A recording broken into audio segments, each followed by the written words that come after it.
Students, നമ്മുടെ business regulatory framework business ലോയുടെ Indian contract ആക്റ്റിലെ രണ്ടാമത്തെ ചാപ്റ്ററായ ഓഫർ ആൻഡ് ആക്സെപ്റ്റൻസ് ആണ് ഇന്ന് നമ്മൾ പഠിക്കുന്നത്. അതിൽ ഇന്ന് നമ്മൾ കൂടുതൽ ഡിസ്കസ് ചെയ്യുന്ന ഓഫർ എന്താണെന്നാണ്. നമ്മൾ ഫസ്റ്റ് ചാപ്റ്ററായ കോൺട്രാക്റ്റുമായി റിലേറ്റഡ് ആയിട്ട് നമ്മൾ ഓഫർ എന്താണെന്ന് പഠിച്ചിട്ടുണ്ട്. അപ്പോൾ ഓഫർ എന്ന വാക്ക് നിങ്ങൾക്ക് വളരെ പരിചിതമാണ്. ഇന്ന് എവിടെ നോക്കിയാലും ഓഫറുകളുടെ കാലഘട്ടമാണ് അല്ലേ? എല്ലായിടത്തും ഓഫറാണ്. പക്ഷെ നമ്മൾ കാണുന്ന ഓഫറും ബിസിനസ് ലോയിലുള്ള ഓഫറും ശരിക്കും ഒന്ന് തന്നെയാണ്. എന്നാൽ പോലും കുറച്ച് വ്യത്യാസമുണ്ട്. നമ്മളെ മനസ്സിൽ എപ്പോഴും ഓഫർ ഒന്ന് വാങ്ങിയാൽ രണ്ടെണ്ണം കിട്ടുന്ന ഓഫർ, അല്ലെങ്കിൽ ടെക്സ്റ്റൈൽസിൻ്റെ മുന്നിൽ 50% ഓഫ്, ഇങ്ങനെയൊക്കെ കണ്ടതേ ഉള്ളൂ. നമ്മളൊരു അതിൻ്റെ ഒരു ലീഗൽ സൈഡാണെന്ന് പഠിക്കാൻ വന്നത്. അപ്പോൾ ഓഫറിനെ കുറിച്ചിട്ടാണ് പഠിക്കുന്നത്. ആദ്യം പറയുന്നത് ഓഫറാണ്. ഓഫർ കഴിഞ്ഞ ചാപ്റ്ററിൽ നമ്മൾ പഠിച്ചിരുന്നു. എഗ്രിമെൻ്റ് എന്താന്ന് പറഞ്ഞപ്പോൾ എഗ്രിമെൻ്റ് എന്താന്ന് പറഞ്ഞപ്പോൾ ഓഫർ പ്ലസ് ആക്സെപ്റ്റൻസിനെയാണ് നമ്മൾ എഗ്രിമെൻ്റ് എന്ന് പഠിച്ചത്. അപ്പോൾ അതിൽ നമ്മൾ ഓഫർ എന്താന്ന് പഠിച്ചത്. ഓഫർ എന്ന് പറഞ്ഞു കഴിഞ്ഞാൽ നമ്മളെ മനസ്സിൽ നമ്മളൊരാളോടൊരു കാര്യം ചെയ്യാൻ താല്പര്യമുണ്ടെന്നും അല്ലെങ്കിൽ ചെയ്യാതിരിക്കാൻ താല്പര്യമുണ്ടോ എന്നും ഒരാളോട് പറയുക. അപ്പോൾ അയാൾ അതെന്ത് ചെയ്യാണ്, നമ്മളോട് ഓക്കെ ഞാൻ അത് ചെയ്യാൻ താല്പര്യപ്പെടുന്നു, അല്ലെങ്കിൽ ഞാൻ അത് ചെയ്യാതിരിക്കാൻ താല്പര്യപ്പെടുന്നു, അങ്ങനെ ഒരാളുടെ സമ്മതം വാങ്ങുന്നതിനെയാണ് നമ്മൾക്ക് എന്ത് പറയുക, ഓഫർ എന്ന് പറയുന്നത്.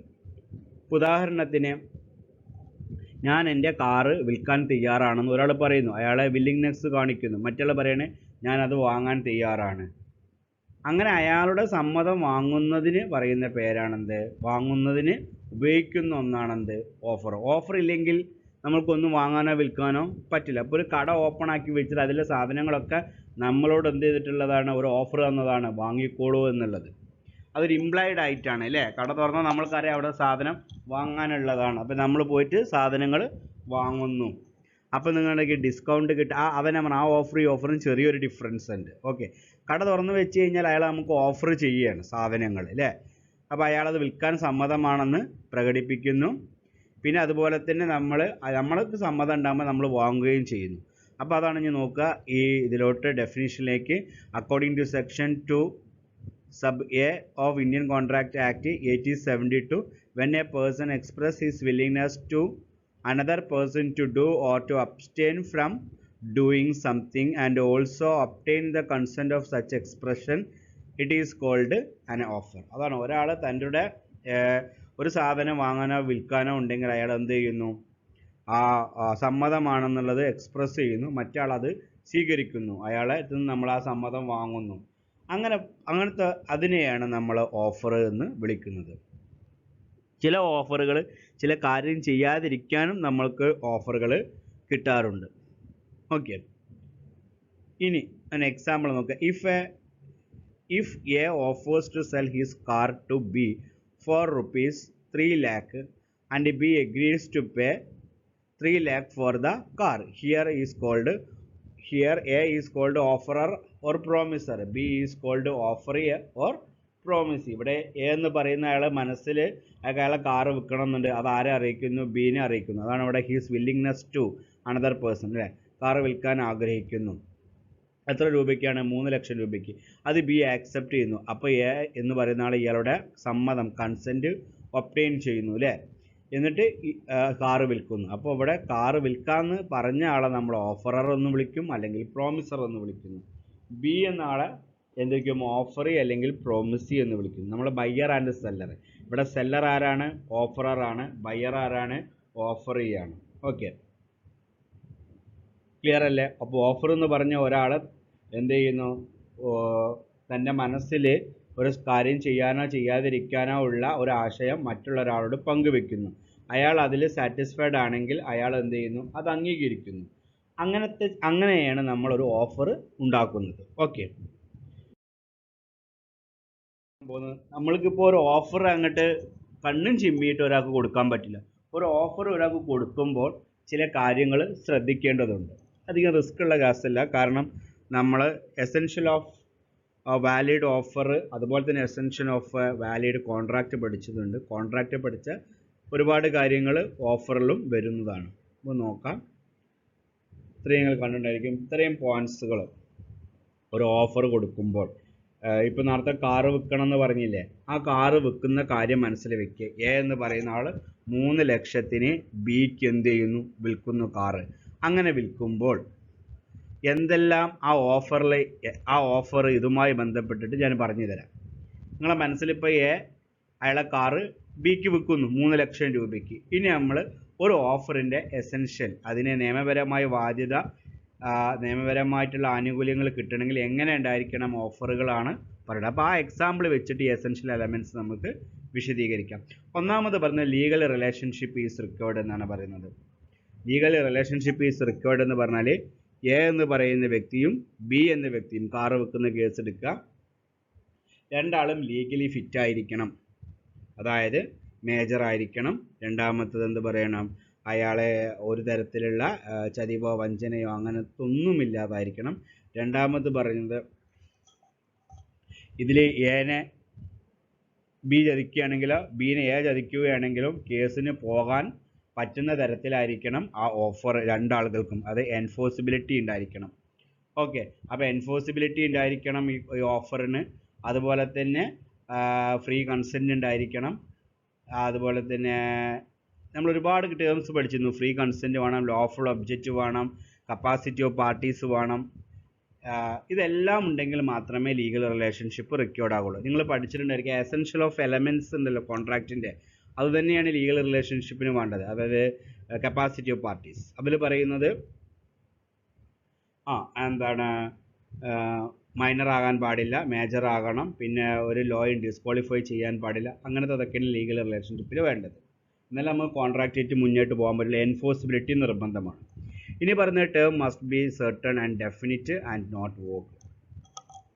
നോട്ട് വോഗ് ആണ്, വോഗ് ആകാൻ പാടില്ല. അതിനാണ് നോക്കുക. അപ്പോൾ ടേംസ് മസ്റ്റ് ബി സർട്ടൺ, അതായത് 3 ലക്ഷം എന്ന് പറഞ്ഞു കഴിഞ്ഞാൽ ഇപ്പോൾ പറയണ ഒരു വിലയൊന്നും പറയുന്നില്ല, കാറ് കൊടുക്കാൻ തയ്യാറാണെന്ന് പറയുന്നു.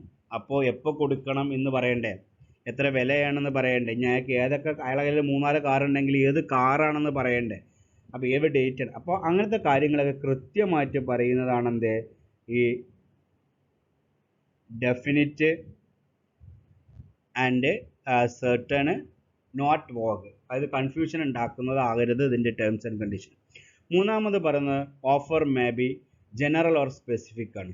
ഓഫർ മേ ബി ജനറൽ എന്ന് പറഞ്ഞു കഴിഞ്ഞാൽ എല്ലാവർക്കും ഉള്ളതാണ് ജനറൽ ഓഫർ, ആർക്ക് വേണമെങ്കിലും എന്ത് ചെയ്യാം, അപ്ലൈ ചെയ്യാൻ പറ്റും.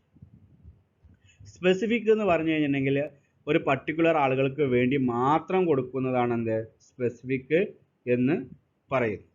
ഉദാഹരണത്തിന് +2 ജയിച്ച എല്ലാവർക്കും എന്ത് ചെയ്യാം, ഡിഗ്രിക്ക് അപ്ലൈ ചെയ്യാം. അത് ജനറൽ ഓഫറാണ്. എന്നാൽ ഇത് തന്നെ ഒരു വെരിഫിക്കേഷൻ വരുത്തണം. നമ്മൾ +2 ജയിച്ചതിൽ ഒരു 85% മാർക്ക് കിട്ടിയ ആളുകൾക്ക് മാത്രമേ സയൻസിന് അപ്ലൈ ചെയ്യാൻ പറ്റൂ. മാത്സിന്, ഫിസിക്സിന്, കെമിസ്ട്രിക്കൊക്കെ 85% മാർക്ക് കിട്ടിയവർക്ക് മാത്രമേ സയൻസിന് അപ്ലൈ ചെയ്യാൻ പറ്റുള്ളൂ എന്ന് പറഞ്ഞാൽ സ്പെസിഫിക് ആയില്ലേ. ഒരു പർട്ടിക്കുലർ പെർസെൻറ്റേജ് മാർക്ക് കിട്ടിയവർക്ക് മാത്രം അപ്ലൈ ചെയ്യാൻ പറ്റുന്ന ഓഫറാണ്. അതാണ് specific. Specific group of people, special group of പീപ്പിളിന് മാത്രം കൊടുക്കുന്നതാണ് എന്ത്, സ്പെസിഫിക് ഓഫർ. ജനറൽ ഓഫർ എന്ന് പറഞ്ഞാൽ എന്താണ്, +2 പാസ്സായ എല്ലാവർക്കും ഡിഗ്രിക്ക് അപ്ലൈ ചെയ്യാം. ഇപ്പോൾ മനസ്സിലായില്ലേ ആ ഒരു 2 വകതിരിവ്. മൂന്നാമത് പറഞ്ഞ offer express or implied. Express or implied എന്ന് പറഞ്ഞു കഴിഞ്ഞാൽ എക്സ്പ്രസ് ഓർ ഇംപ്ലൈഡ് പറഞ്ഞാൽ ഓഫർ ഒന്നുകിൽ റിട്ടേൺ ഓർ വേർഡ് സ്പോക്കൺ ആണെങ്കിൽ ആ ഓഫർ എക്സ്പ്രസ്ഡ് ആയിരിക്കും.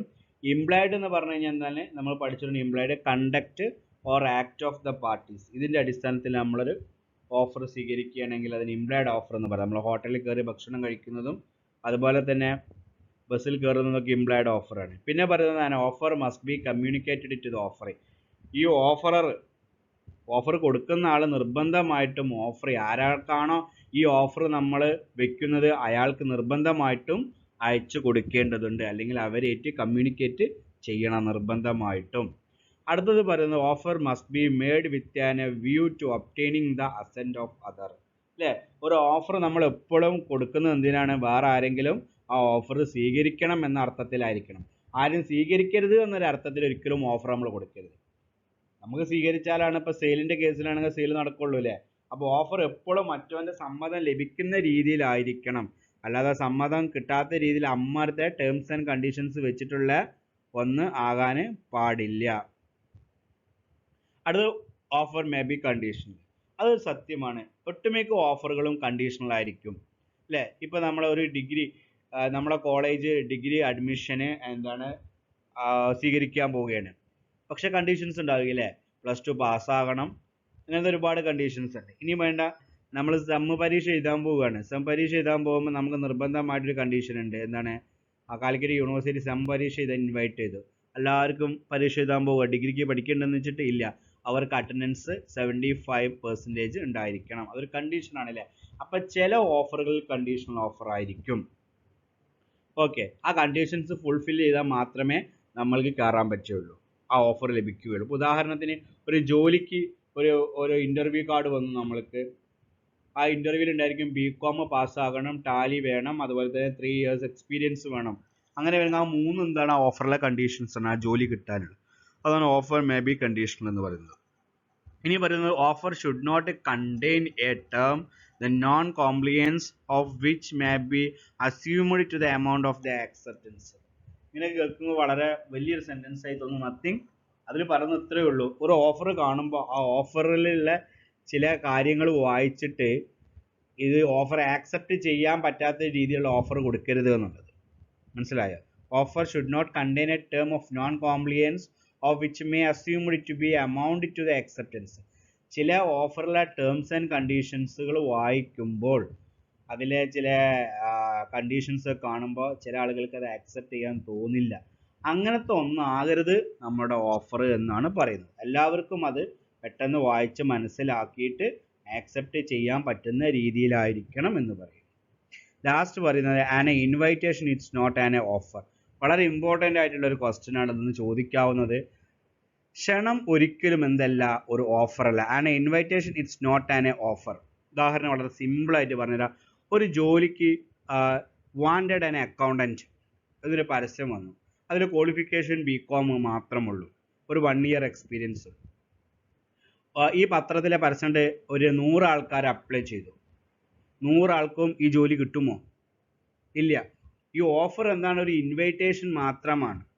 അങ്ങനെ ഇൻവൈറ്റേഷനാണ്, അവിടെ ഒരു ഇൻവൈറ്റേഷനാണ്. ജോലിക്ക് നിങ്ങൾ ഇൻവൈറ്റ് ചെയ്യുന്നു, പക്ഷെ അവർ ഇൻ്റർവ്യൂ നടത്തിയിട്ട് അവർ ഏറ്റവും ഫിറ്റ് ആയ ആളെ എടുക്കുള്ളൂ.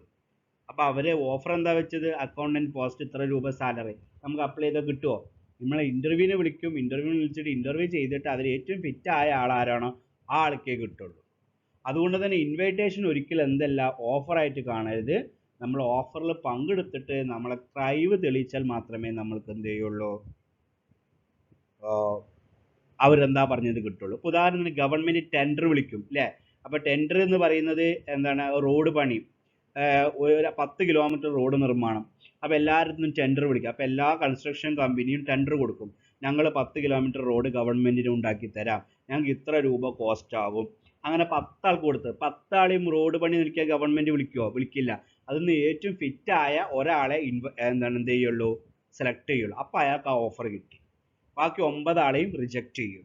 അപ്പോൾ അതുകൊണ്ട് തന്നെ ഇൻവൈറ്റേഷൻ ഒരിക്കലും എന്തല്ല, ഒരു ഓഫർ അല്ല. അപ്പോൾ ഇത്രയും കാര്യങ്ങൾ നിങ്ങൾ നന്നായിട്ടൊന്ന് പഠിക്കണം. അതായത് എസെൻഷ്യൽ എലമെൻറ്റ്സ് പഠിക്കുമ്പോൾ ലീഗൽ റിലേഷൻഷിപ്പ് ഈസ് റിക്വയർഡ് എന്ന് പറഞ്ഞു കഴിഞ്ഞാൽ ഇതിൽ പങ്കെടുക്കുന്ന ആളുകൾ ലീഗൽ കപ്പാസിറ്റിയുള്ള ആളായിരിക്കണം, അതുപോലെ തന്നെ ഫ്രീ കൺസെൻ്റ് ആയിരിക്കണം, ലീഗൽ ഒബ്ജക്റ്റ് ആയിരിക്കണം. എന്നാൽ മാത്രമേ ആ ഓഫർ നമ്മൾക്ക് എൻഫോഴ്സിബിലിറ്റി ഉള്ളൂ. പിന്നെ പറഞ്ഞ ടേംസ് ആൻഡ് കണ്ടീഷൻസ് ഒക്കെ എന്തായാലും നന്നായിട്ട് വായിച്ചാൽ മനസ്സിലാക്കണം, കൺഫ്യൂസ്ഡ് ആക്കുന്നതാകാൻ പാടില്ല. പിന്നെ ഓഫർ ചിലപ്പം ജനറൽ ആയിരിക്കാം, അല്ലെങ്കിൽ സ്പെസിഫിക് ആകാം. ജനറൽ എന്ന് പറഞ്ഞാൽ ഒരുപാട് ആളുകൾക്കുള്ള, സ്പെസിഫിക് എന്ന് പറഞ്ഞു കഴിഞ്ഞാൽ ആ ഒരു പർട്ടിക്കുലർ ഗ്രൂപ്പ് ഓഫ് പീപ്പിളിന് മാത്രമുള്ളതാണ്. പിന്നെ offer may be express or implied, അത് റിട്ടേൺ എക്സ്പ്രസ്ഡ് ആണ്, written or spoken, implied act or conduct. പിന്നെ പറയുന്ന offer must be communicated to offer. പിന്നെ നമ്മൾ ആർക്കാണോ ഓഫർ അയക്കുന്നത് അയാളായിട്ട് നമ്മൾ എന്ത് ചെയ്യണം, കമ്മ്യൂണിക്കേറ്റ് ചെയ്യണം. പിന്നെ ഓഫർ എപ്പോഴും ചെയ്യേണ്ടത് ഓഫറിൻ്റെ സമ്മതം കിട്ടണം എന്ന ഒരർത്ഥത്തിലായിരിക്കണം. അതാണ് offer must be made with a view to obtaining the consent or assent of others. പിന്നെ ഓഫർ മേ ബി കണ്ടീഷണൽ, ഓഫറിൽ എപ്പോഴും കണ്ടീഷൻസ് ഉണ്ടായിരിക്കും. പിന്നെ ഓഫർ അത് വായിച്ച് കൺഫ്യൂഷനായിട്ട് ഒരിക്കലും അപ്ലൈ ചെയ്യാൻ പറ്റാത്ത രീതിയിൽ ഒരിക്കലും നിങ്ങൾ ഓഫർ കൊടുക്കരുത്.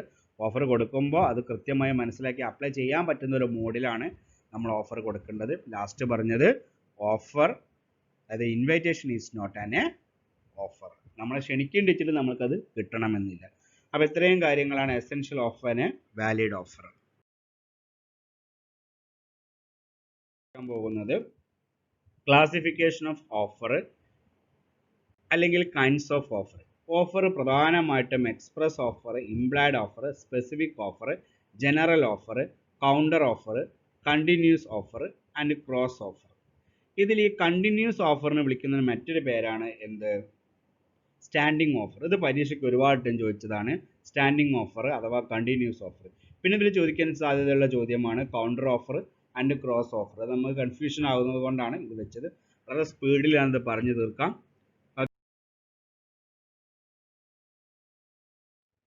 ആദ്യം വരുന്നത് എക്സ്പ്രസ് ഓഫറാണ്. എക്സ്പ്രസ് ഓഫർ ഒരു ഓഫർ എങ്ങനെ നമ്മൾ പഠിച്ചിട്ടുണ്ട്. എക്സ്പ്രസ് എന്ന് പറയുമ്പോൾ നമ്മളെ മനസ്സിലേക്ക് word written or word spoken, അത്തരത്തിലൊരു ഓഫർ ഉണ്ടാക്കണമെന്നല്ല നമുക്ക് എക്സ്പ്രസ് ഓഫർ എന്ന് പറയാം.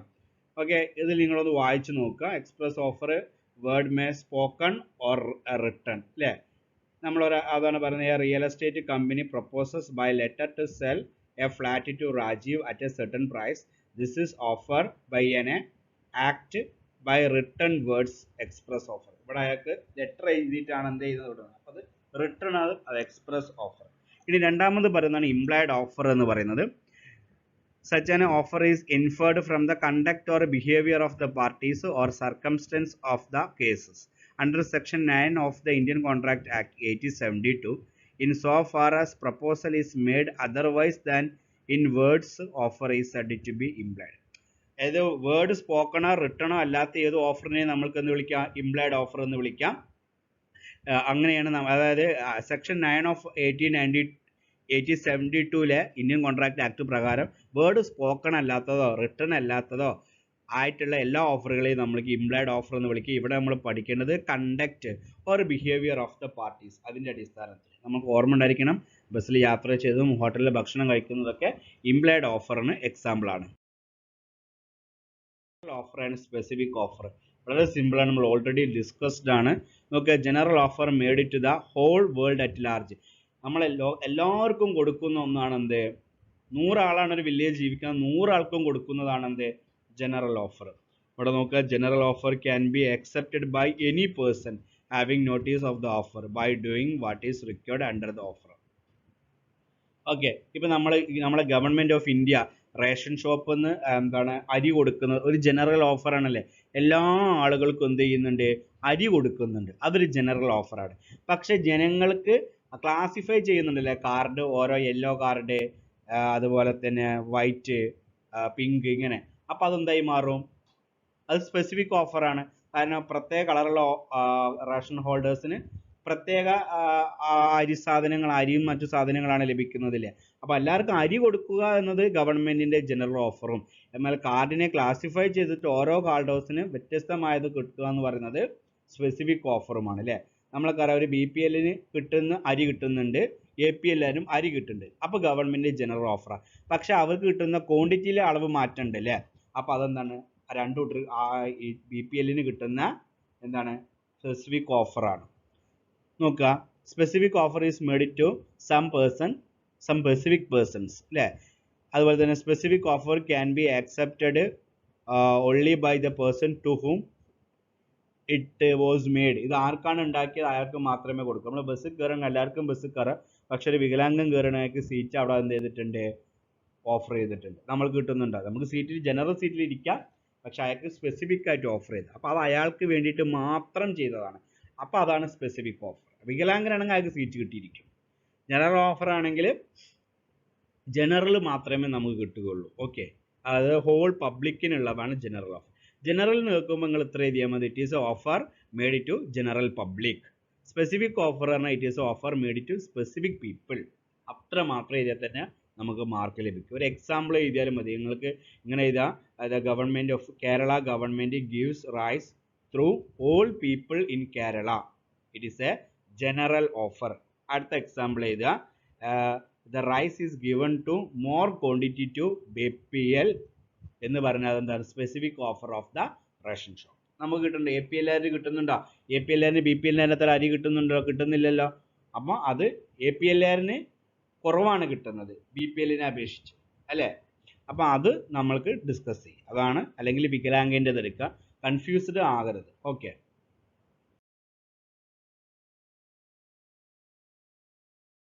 ക്രോസ് ഓഫറും കൗണ്ടർ ഓഫറാണ്. ഇത് വളരെ കൺഫ്യൂസിങ് ആണ്.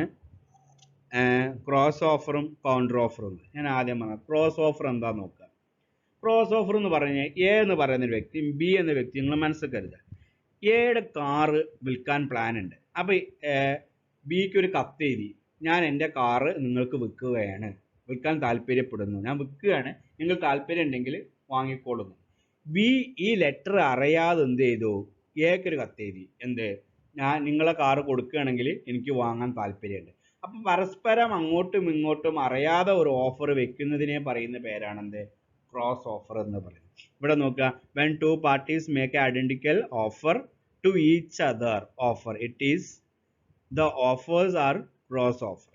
രണ്ടാൾക്കാരും പരസ്പരം അറിയാതെ ഒരേ സാധനം തന്നെ അങ്ങോട്ടും ഇങ്ങോട്ടും ഓഫർ ചെയ്യുകയാണെങ്കിൽ, ഓഫർ പാസ് ചെയ്യുകയാണെങ്കിൽ അതിൽ നമുക്ക് ക്രോസ് ഓഫർ എന്ന് പറയും. ഇവിടെ നോക്കൂ, Sham made an offer to Ram to sell his car for 2 lakh rupees through the post. On the same time, the Ram made an offer to buy the Sham's car in rupees 1,80,000 through the post without the information of the offer of Sham. ഷാമിൻ്റെ offer അറിയാതെ, Sham already റാമിന് ഒരു offer കൊടുത്തു. എന്താണ് sham കൊടുത്തത്? 2 ലക്ഷത്തിന് എൻ്റെ car വിൽക്കാൻ ഞാൻ താല്പര്യപ്പെടുന്നു, താങ്കൾക്ക് ഇൻട്രസ്റ്റ് ആണെങ്കിൽ വാങ്ങിക്കോളൂ. ഈ ലെറ്റർ കിട്ടുന്നതിന് മുമ്പ്, അല്ലെങ്കിൽ ലെറ്റർ ഇങ്ങോട്ട് അറിയാതെ റാം തിരിച്ച് ഇങ്ങോട്ടൊരു ലെറ്റർ എഴുതി, എന്താണ്, 1,80,000 രൂപയ്ക്ക് ഞാൻ നിങ്ങളുടെ കാറ് വാങ്ങുവാൻ തയ്യാറാണ് എന്നുള്ളത്. അപ്പോൾ പരസ്പരം അറിയാതെ രണ്ടാൾ അങ്ങോട്ടും ഇങ്ങോട്ടും കൊടുക്കുന്ന ഓഫറിനെ വിളിക്കുന്ന പേരാണെന്ത്, ക്രോസ് ഓഫർ എന്ന് വിളിക്കുന്നത്. ഈ ഓഫർ നടക്കണം എന്നില്ല, ചിലപ്പോൾ നടക്കാം, നടക്കാതിരിക്കാം. ഷാമു പറഞ്ഞ 2 ലക്ഷമാണ്, റാം പറഞ്ഞത് 1,80,000 ആണ്. അപ്പോൾ 20,000 ഷോർട്ടേജ് ഉണ്ട്. പക്ഷേ അയാൾ പറയണം ഓക്കെ ഞാനിത് തരാമെന്ന് പറയുകയാണെങ്കിൽ നമ്മൾക്ക് ഈ ഓഫർ എന്താവും, കോൺട്രാക്റ്റ് ആവും. കോൺട്രാക്റ്റ് ആയി കഴിഞ്ഞാൽ അത് പെർഫോം ആവും. ഓക്കെ. അല്ലെങ്കിൽ അയാൾക്ക് അത് താല്പര്യമില്ലെങ്കിൽ ആ കോൺട്രാക്റ്റ് വർക്കൗട്ട് ആവില്ല. ഇനി കൗണ്ടർ ഓഫർ നോക്കുക, വളരെയധികം ശ്രദ്ധിക്കേണ്ടത്. Counter offer is A order is rejecting the original offer and making A new offer. അതായത് ഒരാൾ ആദ്യം ഓഫർ വെക്കില്ലേ, ആ ഓഫറിനെ റിജക്റ്റ് ചെയ്താണ്ട് ഒരു പുതിയ ഓഫർ ഉണ്ടാകുകയാണെങ്കിൽ അതിന് വിളിക്കുന്ന പേരാണെന്ത്, കൗണ്ടർ ഓഫർ. അതായത് ഒരു ഓഫറർ പറയണേ എൻ്റെ മൊബൈൽ ഫോണെ വിൽക്കുന്നു, അത് വാങ്ങുന്ന ആൾ, അതായത് ഓഫറി അല്ലെങ്കിൽ പ്രോമിസി പറയാണ് ഞാൻ ഇത്ര രൂപയ്ക്ക് അത് എടുക്കാം. അപ്പോൾ ഇയാളൊരു 20,000 പറയുന്നത്, മറ്റുള്ളവർ ഒരു 15 ഞാൻ എടുക്കാമെന്ന് പറയുമ്പോൾ ഓഫർ കൊടുത്ത ആൾ പറയാം ഓക്കെ 15 15. അപ്പോൾ ആണെങ്കിൽ അയാൾ ആദ്യം പറഞ്ഞ ഓഫറിനാണോ ഇപ്പോൾ നടക്കുന്നത്? അല്ലല്ലോ, ഓഫറി പറഞ്ഞതിനല്ലേ നടക്കുന്നത്. അപ്പോൾ അയാൾ ആദ്യം പറഞ്ഞ ഒറിജിനൽ ഓഫർ ക്യാൻസലായി പോയിട്ട് ഓഫറി പറഞ്ഞിട്ടുള്ള ഓഫറാണ് ആക്സെപ്റ്റ് ചെയ്യുന്നത്. അതാണ് പറയുന്നത് original offer is rejected and a new offer is created. ഒരു പുതിയ ഓഫർ ക്രിയേറ്റ് ചെയ്യണം, ഒറിജിനൽ ഓഫർ ക്യാൻസൽ ചെയ്തിട്ടാണെങ്കിൽ അതിനെ വിളിക്കുന്ന പേരാണെന്ത്, കൗണ്ടർ ഓഫർ. ഓക്കെ. അതിന് എക്സാമ്പിൾ പറയുന്നത്, a offers to sell his house for 2 lakh to be accept to purchase it for 1 lakh. This is a counter offer. A പറഞ്ഞു എൻ്റെ house 2 ലക്ഷത്തിന് വിൽക്കുകയാണ്, ബിനോട് പറഞ്ഞു. ബി പറഞ്ഞു ഞാൻ ആക്സെപ്റ്റ്, ഞാൻ വാങ്ങാം നിങ്ങളുടെ വീട്, പക്ഷേ എനിക്ക് 1 ലക്ഷത്തിന് ഞാൻ തരുള്ളൂ. അപ്പോൾ അത് എ ആക്സെപ്റ്റ് ചെയ്യുകയാണെങ്കിൽ അത് കൗണ്ടർ ഓഫറായി. കാരണം എന്താണ്, എ ഒരു ഓഫർ വെച്ചു, അതാണ് ഒറിജിനൽ ഓഫർ എ വെച്ചത്, അത് ക്യാൻസലായിട്ട് ബീൻ്റെ ഓഫർ എന്ത് ചെയ്തു, സ്വീകരിച്ചു. ഓക്കെ. അപ്പോൾ അത്തരം ഓഫറുകളെ കൗണ്ടർ ഓഫർ എന്ന് പറയാം. ക്രോസ് ഓഫർ എന്ന് പറഞ്ഞാൽ പരസ്പരം രണ്ടാളും അറിയാതെ അങ്ങോട്ടും ഇങ്ങോട്ടും കൊടുക്കുന്ന ഓഫറാണ് ക്രോസ് ഓഫർ. കൗണ്ടർ ഓഫർ എന്ന് പറഞ്ഞാൽ ഒറിജിനൽ ഓഫർ ക്യാൻസലാക്കിയിട്ട് ന്യൂ ഓഫർ ക്രിയേറ്റ് ചെയ്യുന്നതാണത് കൗണ്ടർ ഓഫർ. അപ്പോൾ അത് നന്നായിട്ടൊന്ന് വായിച്ചു നോക്കുക, കൺഫ്യൂസ്. ഇനി പറയുന്നത് സ്റ്റാൻഡിങ് ഓഫറാണ്. വളരെ സിമ്പിളാണ്. സ്റ്റാൻഡിങ് ഓഫറിനെ വിളിക്കുന്ന മറ്റൊരു പേരാണ് എന്ത്, കണ്ടിന്യൂസ് ഓഫർ, അല്ലേ? നമ്മൾ ആദ്യത്തെ ഹെഡിൽ പറയുകയാണ് it is an offer which opens for acceptance over a period of time. This is also known as a continuing or open offer. അപ്പോൾ അത് പരീക്ഷയ്ക്ക് what you mean by open offer ചോദിക്കാം, അല്ലെങ്കിൽ കണ്ടിന്യൂയിങ് ഓഫർ അഥവാ continuous offer ചോദിച്ചാൽ ഉത്തരം നിങ്ങൾ confused ആയത് ഉത്തരം സ്റ്റാൻഡിങ് ഓഫറാണ്. അതായത് it is an agreement, it is an offer for supplying a particular item for a particular period of time. അതായത് ഒരു പർട്ടിക്കുലർ ടൈം മുതൽ ഒരു പർട്ടിക്കുലർ ടൈം വരെ ഒരാൾ മറ്റൊരാൾക്ക് ഒരു സാധനം സപ്ലൈ ചെയ്യാമെന്ന് പറഞ്ഞുണ്ടാക്കുന്ന ഓഫറുകളാണ് സ്റ്റാൻഡിങ് ഓഫർ. ഇപ്പം നമ്മളെ വീടിൻ്റെ അടുത്തൊരു ഹോട്ടൽ ഉണ്ടെങ്കിൽ ആ ഹോട്ടലിലേക്ക് 6 മാസത്തിന് ഞാൻ നിങ്ങൾക്ക് മിൽക്ക് സപ്ലൈ ചെയ്യാം എന്ന് പറഞ്ഞിട്ടൊരു കരാർ ഒപ്പിടുകയാണെങ്കിൽ അത്തരത്തിൽ നൽകുന്നതിനെയാണ് നമ്മൾ സ്റ്റാൻഡിങ് ഓഫർ എന്ന് പറയുന്നത്. അവിടെ ഇതിന് it is an offer which open four A acceptance over a period of time. ഒരു പർട്ടിക്കുലർ പീരീഡ് ഓഫ് ടൈമിലേക്ക് നമ്മൾ എന്ത് ചെയ്യുന്നു, ഓഫർ കൊടുക്കുന്നു. അത്ര വരുന്ന പേരാണെന്ത്, സ്റ്റാൻഡിങ് ഓഫർ. ഇപ്പോൾ ഈ ഓണത്തിനൊക്കെ വരുന്നത് അങ്ങനെ ഇതിവിടെ സപ്ലൈയുമായി ബന്ധപ്പെട്ട വളരെ ഇമ്പോർട്ടൻ്റ് ആണ് കേട്ടോ. ഓണത്തിന് 6 മാസത്തെ ഓഫർ അതൊക്കെ സ്റ്റാൻഡിങ് ഓഫറിൽ പെടും. Okay, it is an offer which open four A acceptance over a period of time. ഒരു പീരീഡ് ഓഫ് ടൈം നമ്മൾക്ക് വെച്ചിട്ടുണ്ടായിരിക്കും.